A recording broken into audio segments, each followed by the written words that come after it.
माता गुरम पोखरा वाली माता जी का आप दर्शन करेंगे, लाइव दर्शन करेंगे। और आपको बता दें कि ये जो जमीनी तल है इससे 25 फीट की ऊंचाई पे माता जी का ये मंदिर है। और यह कोई ऐसा चबूतरा नहीं है, प्राकृतिक है। आप जैसे चढ़ाई चढ़ते हैं, माता वैष्णो देवी धाम जाते हैं, इस ऊंचाई पर पूरे प्रांगण को हम चाहेंगे हमारे कैमरामैन सहयोगी दिखाएं कि कितना बढ़िया यहाँ से व्यू बैठ रहा है। कोई निरीक्षण करता हुआ अगर चाहे तो पूरे क्षेत्र का निरीक्षण यहीं बैठे बैठे कर सकता है। तो निश्चित रूप से मैया अपने भक्तों का निरीक्षण यहीं बैठे बैठे करती हैं। तो मिलते हैं पुजारी जी से, जानते हैं यहाँ की महिमा और चमत्कार के बारे में। सीधा लाइव दर्शन कर सकते हैं और खुद महसूस कर सकते हैं माँ की चमत्कार, और देखेंगे यहाँ की विशालता और भव्यता। और माता जी की प्राचीन जो मूर्ति है वो विराजमान है। यहाँ वही प्राचीन मूर्ति है जहाँ पांडवों ने माँ का पूजा अर्चना किया था, और यहीं से स्टार्ट हुआ था पूजा अर्चना। बाबा जी से भी बात करते हैं, पुजारी जी से। पुजारी जी, क्या शुभ नाम है आपका? मेरा नाम है धीरेन्द्र नारायण द्विवेदी। धीरेन्द्र नारायण, हाँ, ग्राम पोस्ट फरदहनी के हम लोग निवासी हैं। हाँ। हमारी चौथी पीढ़ी यहाँ पर पूजा कर रही है। ये पांडवों के टाइम से जो है पांडवों का अज्ञातवास हुआ था, उस समय वो लोग आए थे यहाँ पर, यहाँ पिंडी बना करके पूजा अर्चना किए थे, उसके बाद चले गए थे। तब से ही माता का यहाँ पर पूजा अर्चना हो रहा है। और ये 25 फीट के हाइट में है माता का मंदिर। ये जो बट वृक्ष देख रहे हैं बाहर हैं, इन बट वृक्षों का ये नहीं पता चला इसका मेन मालिक कौन है, मेन जड़ कौन है, ये नहीं पता चला कौन है क्या है। सब एक दूसरे से जुड़े हुए। ये यहाँ का खासियत है। ये पोखरा जो है 35 एकड़ में है, और इसको एक ही रात में जो है थारुओं ने खोदा था। बताते हैं कि इसमें जो है कि सोने की नाव थी, और जो यात्री वगैरह आते जाते थे तो यहाँ पर जो है उसमें बर्तन रखा रहता है, बनाना है, खाना है, फिर साफ सुथरा करके उसमें रख देना। तो कुछ बताते हैं, मतलब हम तो बस देखे नहीं हैं, तो बताते हैं उस समय जो है कुछ जैसे कुछ लोग आते हैं अच्छे लोग, कुछ लोग बुरे भी आते हैं। उनके किसी के मन में आया पाप की जो है इसको बर्तन है और सोने की नाव सरका देते हैं, निकाल लेते हैं।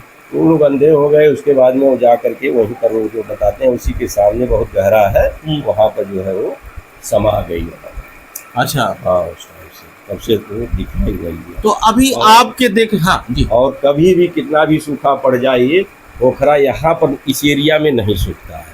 बाकी तरफ थोड़ा कम पानी हो जाएगा, लेकिन ये सूखता नहीं है, इतना खासियत नहीं। तो मैंने भी देखा यहाँ की भव्यता और विशालता। और यहाँ का जो मवेशियों का जो जानवरों को कभी एक बीमारी होता था, खुर पका होता जी जी, तो उसका जो है जल ले जा करके लोग उससे साफ करते थे, धोते थे, उससे वो ठीक हो जाता। ये लोग बताते हैं। और जैसे किसी को चर्म रोग हो गया है, कुछ रोग हो गया है, वो लोग भी ले जाते थे और इसको लगाते थे, उससे जो है उनका कल्याण हो जाता था। माता का कृपा ऐसा था, होता है, अभी भी होता है।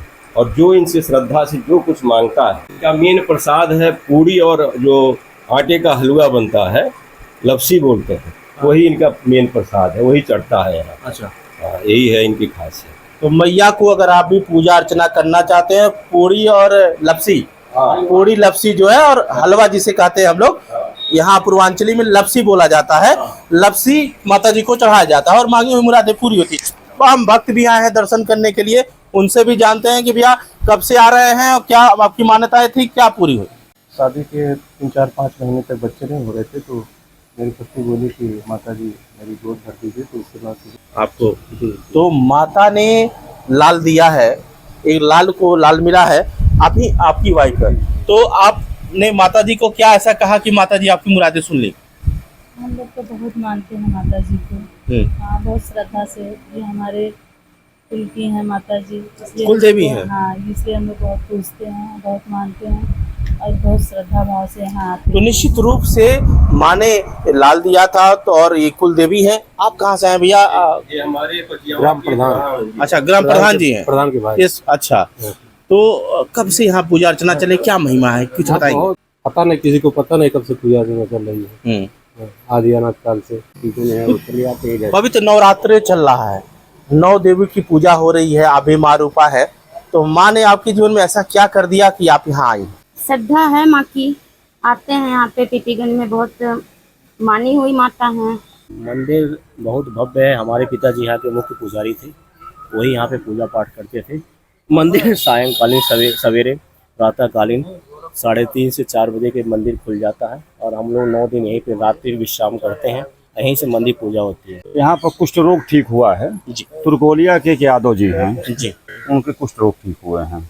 मैंने देखा अपने आप को। जी जी आपके बेलौली के एक हैं निषाद परिवार हैं, उनका जो है नदी उस पार से लोग आती हैं, उनका भी कुष्ठ रोग ठीक हुआ, चर्म रोग ठीक हुआ है। तो यहाँ की मान्यता है कि यहाँ पर चर्म रोग पूरे शरीर में पानी निकल रहा था, शरीर मुंह से भी, यहाँ मतलब चेहरे से, हाथ पैर हर जगह से जो है पानी निकल रहा कुष्ठ रोग था। जैसा? हाँ, कुष्ठ रोग जैसा ना, कुष्ठ रोग ही था वो। और उसके उस पानी की वजह से पोखरे में स्नान करने से माँ का दर्शन करती थी। ये कब की बात है? ये मुश्किल से 3 साल पहले की बात है। जानते हैं चंदन जी, आप यहाँ आए हैं दर्शन करने के लिए, कैसा फील हो रहा है? मेरा जो यहाँ का अनुभव है, अपने आप को शायद मैं बहुत सौभाग्यशाली समझता हूँ। मैंने नाम सुना था बहुत, एक बार 2 साल पूर्व आने का अनुभव मुझे मिला था। यहाँ आने के बाद ऐसा लगा कि फिर दोबारा आना चाहिए। ऐसा प्राकृतिक यहाँ का दृश्य और माता रानी का ऐसा भव्य दिव्य रूप देखकर मन में एक अलौकिक शांति और आनंद प्राप्त होता है। हमारा समाज पार्टी वेस्ट से आप जिला उपाध्यक्ष जी शिवकरण वर्मा जी हैं, तो शिवकरण वर्मा जी से भी जानेंगे कि कब से दर्शन कर रहे हैं, क्या महिमा है, क्या चमत्कार है। हम तो बहुत पहले से सुन रहे थे माँ का यहाँ आने के लिए, काफ़ी लोग आते थे। गुरम नाम से तो बहुत प्रसिद्ध था, पर गहराई से हम इतना नहीं जान पाए कि इतनी माँ की इतनी श्रद्धा, इतनी शक्तियाँ माँ की हैं, चमत्कार इतना ज़्यादा है कि मैं सोचकर हैरान हो गया। लोगों का देखा छाई तो मैं इतना देख के भावभूत हो गई। लोग सोचे कि इतना अच्छा माँ के पास द्वार पे हर काम होता है, लोग को आना चाहिए, माँ के चरणों में जरूर आना चाहिए। माँ ऐसी है, माँ की ममता इतना अपरंपार है, अच्छे अच्छे लोगों का न्यार होती है। पर लोग को ध्यान करें, माँ के यहाँ पे आए। गुरम पोखरा माँ के नाम से प्रसिद्ध है, वैसे हर कामना पूर्ण होगा। जय माता दी। तो निश्चित रूप से अगर आप अपने जीवन में तनाव ग्रसित है और भीड़ भाड़ सीटी आवाज से ग्रसित है, तो निश्चित रूप से इस दरबार में आए, आपको मन की शांति मिलेगी। निकेश नाम है मेरा। निकेश जी, तो कब से देख रहे हैं यहाँ प्रथाएं और पूजा अर्चना आप, और कैसा अनुभव है आपका? बहुत अच्छे दिन माता रानी है, सबकी मनोकामना पूरी करती हैं। निश्चित रूप से यहाँ की भव्यता, विशालता, प्राकृतिक जो दृष्टिकोण है, वो 33 एकड़ की सिंघोर का जंगल और पोखरा और वो दृश्य। क्या नहीं मिला है परिवार को? दूधनाथ जी के सारे बच्चे सर्विस में, सेना में, उनके बच्चे सब सर्विस में हैं, सेना में। क्या नहीं दिया माँ ने उन लोगों को? मुझे क्या नहीं दिया? मेरे पास मेरा निधि विद्यालय है, मैं ठेकेदार हूँ, मेडिकल स्टोर है, क्या नहीं दिया है इन्होंने? सब कुछ है। तो आपने देखा, एक बात सुना और समझा भी कि क्या नहीं दिया है मैया ने। मैया ने बहुत कुछ दिया है।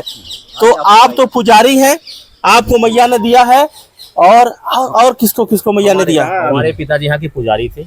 मेरी एक बहन PCS जे अधिकारी है, यहीं पे पूजा पिछले साल सेलेक्ट हुई है। मैं सेना में हूँ, अभी सेना में जूनियर कमीशन अफसर हूँ। मेरी बहन इंटर कॉलेज में इंग्लिश की लेक्चरर है। तीनों इन्हीं की पूजा से हम लोगों ने किसी सामने सब कुछ इन्हीं ने दिया। हमारे पिताजी केवल यहाँ के पुजारी थे और श्रद्धा भाव से पूजा किया, चाहे बारिश हो चाहे पत्थर पड़े हो। 3 बजे सवेरे आके मंदिर का घंटा टंडना देते थे और पूजा पाठ श्रद्धा से करते थे।